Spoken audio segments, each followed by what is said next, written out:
Siapa di sini yang sedang bersiap-siap untuk mengikuti pendaftaran sekolah kedinasan?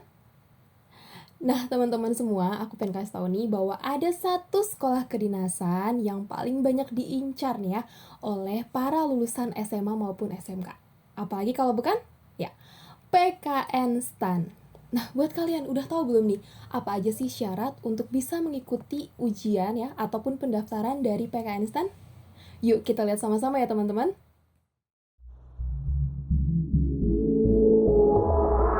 I'm always waiting for you.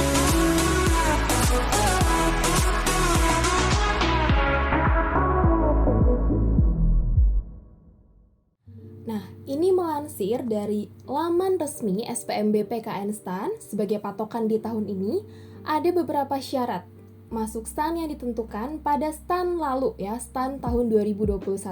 Sebagai berikut teman-teman. Yang pertama itu terkait programnya, itu ada program reguler ya. Nah, untuk program reguler ini adalah diperuntukkan untuk lulusan tahun 2020 dan sebelumnya atau calon lulusan tahun 2021. Nah, kalau kita berkaca dari tahun lalu, berarti untuk tahun ini yaitu lulusan tahun 2021 ya, ataupun tahun sebelumnya, atau calon lulusan tahun 2022. Nah, ini untuk semua sekolah menengah atas ataupun sederajat. Nah, kemudian ada program afirmasi. Ini diperuntukkan untuk calon lulusan tahun 2021, semua sekolah menengah atas atau yang sederajat. Kalau tahun ini berarti lulusan tahun 2022 ya. Nah, ingat juga teman-teman bahwa persyaratan nilai ini bukan merupakan hasil pembulatan. Ingat ya.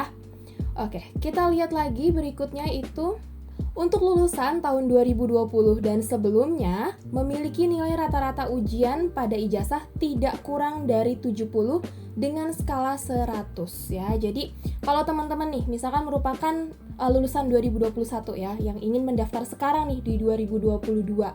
Nah, yang dilihat itu adalah nilai dari rata-rata ujian pada ijazah. Tidak boleh kurang dari 70 ya dengan skala nilai 100. Kemudian untuk calon lulusan 2021. Nah, mungkin untuk tahun ini calon lulusan 2022 ya, teman-teman. Memiliki nilai rata-rata rapor untuk komponen pengetahuan pada 5 semester, yaitu semester gasal dan semester genap untuk kelas 10 dan juga 11, dan semester gasal pada kelas 12. Ini tidak kurang dari 70 dengan skala 100 ya, atau 2,8 dengan skala 4. Nah, dengan ketentuan pada saat pendaftaran ulang yang bersangkutan itu harus dinyatakan lulus dan memiliki nilai rata-rata ujian pada ijazah tidak kurang dari 70 ya dengan skala 100. Oke. Nah, terkait usia sekarang. Usia maksimal pada tanggal 1 September 2021 adalah 21 tahun. Nah, kalau ke tahun ini berarti usia maksimal pada tanggal 1 September 2022 ya adalah 21 tahun. Dalam pengertian berarti sekarang kan 2022 ya, dikurang 21 tahun berarti tahun 2001. Nah, orang yang lahir ya maksimal 1 September tahun 2021 itu yang diperkenankan. Tapi sebelumnya ya yang lahir sebelum dari 1 September 2001 itu tidak diperkenankan. Oke? Nah, kemudian untuk usia minimal ya, pada tanggal 1 September 2021 adalah 15 tahun. Nah, berarti di 1 September 2022 usia minimalnya juga 15 tahun ya, teman-teman. Nah, kemudian telah terdaftar UTBK SBMPTN yang diselenggarakan oleh LTMPT tahun 2021 atau 2022 untuk tahun ini. Jadi dari penyelenggaraan tes STAN teman-teman ini menggunakan nilai UTBK. Nanti buat yang penasaran ada sesi tersendiri ya teman-teman. Kemudian sehat jasmani dan rohani serta bebas dari nafsa ya. Oke. Kemudian untuk khusus dari program afirmasi ini ada tambahan syarat. Yang pertama itu telah menyelesaikan SD atau yang sederajat, SMP atau yang sederajat, dan SMA atau yang sederajat di Provinsi Papua, Papua Barat, Maluku, Maluku Utara, atau Nusa Tenggara Timur. Nah, memiliki garis keturunan orang tua ya, ayah atau ibu kandung asli dari Provinsi Papua, Papua Barat, Maluku, Maluku Utara, ataupun Nusa Tenggara Timur. Dan mendapat rekomendasi dari SMA atau yang sederajat yang menyatakan bahwa peserta merupakan 2 usulan terbaik. Oke? Nah, kemudian pendaftar ini tidak pernah dinyatakan lulus pada pengumuman kelulusan seleksi penerimaan mahasiswa baru atau SPMB PKN STAN pada tahun-tahun sebelumnya. Jadi kalau kalian udah lulus tapi kalian nggak ambil, kemudian di tahun berikutnya kalian mau coba lagi, itu nggak bisa teman-teman ya. Karena kemungkinan besar nama kalian udah di blacklist. Oke? Nah, selanjutnya ada tes apa aja sih untuk bisa masuk PKN STAN? Nah, ini ada 3 tahapan seleksi ya, yaitu seleksi administrasi, kemudian seleksi kompetensi dasar, dan seleksi lanjutan. Nah, seleksi lanjutannya ini dibagi menjadi 3 nih teman-teman. Yang pertama ada tes kesehatan dan kebugaran, tes psikologi, dan juga tes wawancara.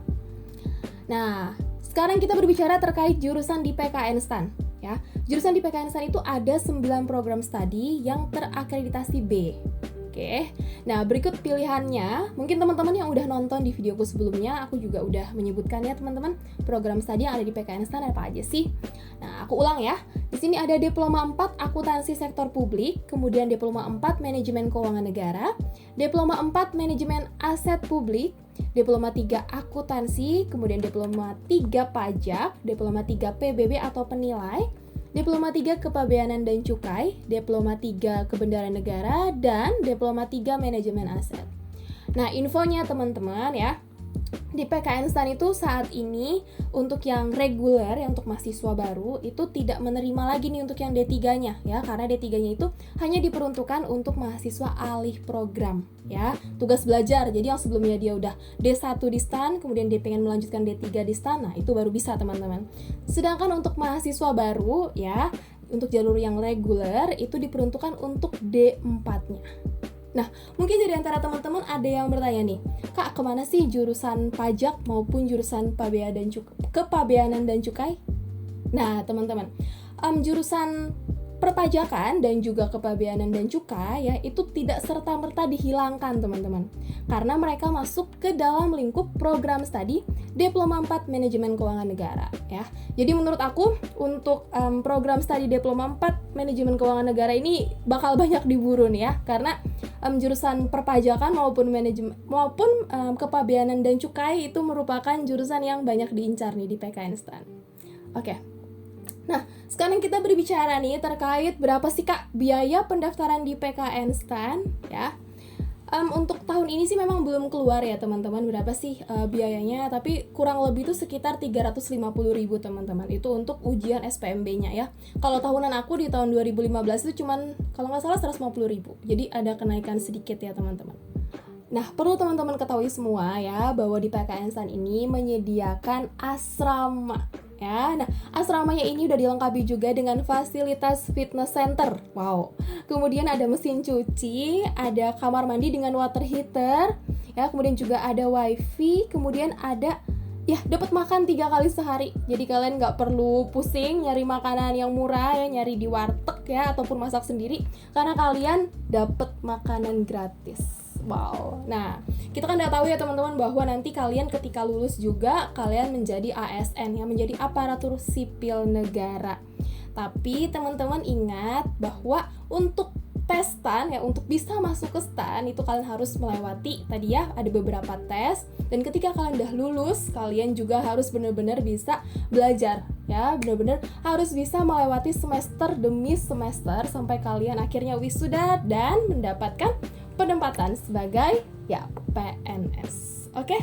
Jadi buat teman-teman semua yang sekarang masih dalam proses persiapan untuk mengikuti pendaftaran sekolah kedinasan, persiapkan diri kalian sebaik-baiknya dan juga pantengin terus channel ini karena nanti kita akan berbagi soal maupun jawaban untuk latihan soal masuk ke sekolah-sekolah kedinasan. Oke? Terima kasih buat kalian semua yang sudah menonton. Jangan lupa untuk yang belum subscribe, silakan subscribe sekarang juga. Salam sukses!